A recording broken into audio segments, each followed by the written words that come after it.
सबसे पहले मैं माननीय मुख्यमंत्री जी को धन्यवाद देना चाहता हूं कि जो जम्बो मंत्रिमंडल गठन किए थे उसको फिर 12 में सीमित किए। इसके लिए मैं धन्यवाद देना चाहता हूं। साथ ही साथ मैं उनको कुछ प्रश्न पूछना चाहता हूं। वैसे तो नेपाल के संविधान में ये व्यवस्था है कि जितने प्रदेश के प्रदेश सांसद है उसके 20% मंत्रिमंडल आप गठन कर सकते हैं। आपने 20 किया था, एक और आपको ऑप्शन था 21 कर लेते तो भी अच्छा रहता। लेकिन आपको किसने कहा 20 सदस्यीय मंत्रिमंडल बनाने को और किसके कहने पर आपने फिर उन सबको हटाया? ये प्रश्न चिन्ह आप पे खड़ा होता है।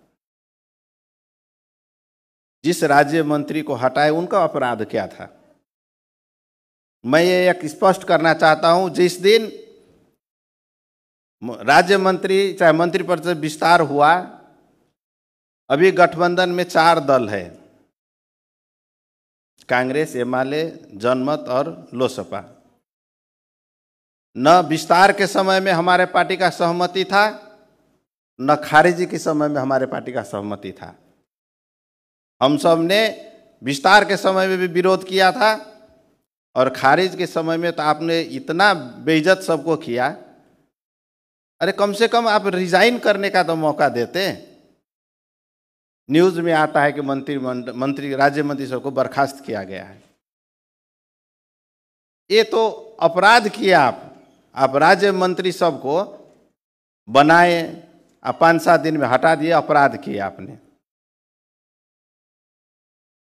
मंत्रालय का संख्या आज के दिन में भी 11 मंत्रालय और एक मुख्यमंत्री परिषद, मतलब 12 ठो जमा आप मंत्री परिषद का गठन किए हैं। ठीक से आप देखिएगा तो बहुत सा ऐसा मंत्रालय है जिसका बजट आपको 80 करोड़ 90 करोड़ है, जो इस प्रदेश में कितना नगर पालिका से कम है। तो क्या आपको ये नहीं लगता है कि आपका मंत्री परिषद, आप जो मंत्रालय बनाए वो मंत्रालय का संख्या आज भी ज्यादा है? एक जनमत पार्टी का हम नारा देखते हैं, फलना है तो संभव है। वास्तव में संभव है, दिखाई देता। आप ही के नेतृत्व में 20 का सदस्यीय मंत्रिमंडल भी संभव है, फिर 4 दिन में हटा देना भी संभव है। एक और आग्रह है, आप ये मंत्रिमंडल जो मंत्रालय की संख्या घटा दीजिए, वो संभव। यदि वो कर दिए तो आप क्रांतिकारी कहलाएंगे। विगत में शुरू में जब प्रदेश सरकार गठन हुआ, प्रदेश पहला बार, तो सिर्फ 7 मंत्रालय था, फिर भी चल रहा था ना प्रदेश। आज देखिए आपका 11 मंत्रालय है। निमित्त सचिव के भर पे आप चला रहे हैं मंत्रालय, आपके पास सचिव नहीं है। कर्मचारी कितना मंत्रालय में? 8 से 10 कर्मचारी, उससे ज्यादा तो एक स्वास्थ्य इकाई में, स्वास्थ्य कार्यालय में, मतलब वार्ड कार्यालय में उससे ज्यादा कर्मचारी होता है। तो आपसे आग्रह है कि सरकार को मितव्ययी बनाइए, वित्तीय अनुशासन का पालना कीजिए, सरकार का खर्च घटाइए। आपने जो दलील दिया था राज्य मंत्री हटाने के समय में कि व्ययभार, सरकार पे व्ययभार ज्यादा हो गया, ये 12 भी ज्यादा है, 11 मंत्री और एक मुख्यमंत्री भी ज्यादा है। हम आग्रह करेंगे इसको 7 पे लाया जाए और 7 मंत्री परिषद, 7-8 सदस्य आप मंत्री परिषद गठन कीजिए।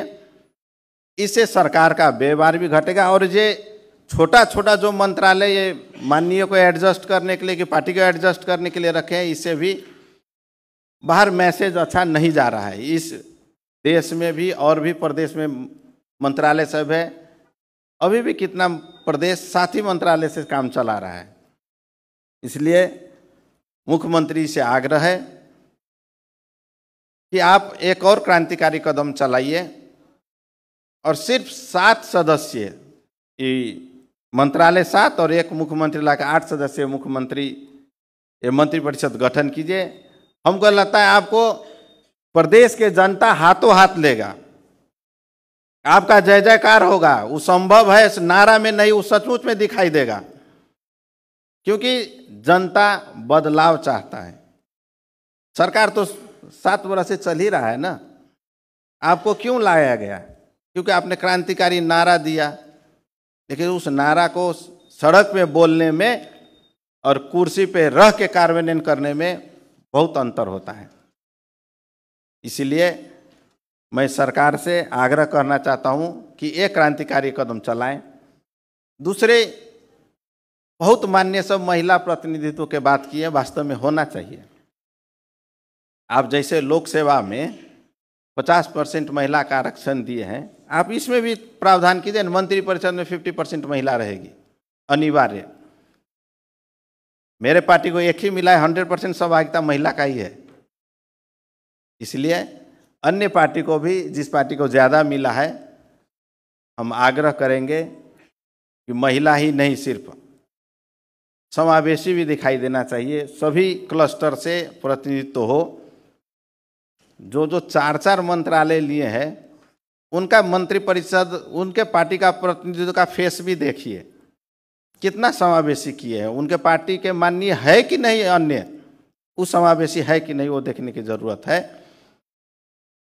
और अंत में मैं सरकार को फिर से ये सद्बुद्धि दे और सिर्फ 7 मंत्रालय इस प्रदेश में रहे, ये मैं आग्रह करते हुए विदा होता हूँ। धन्यवाद।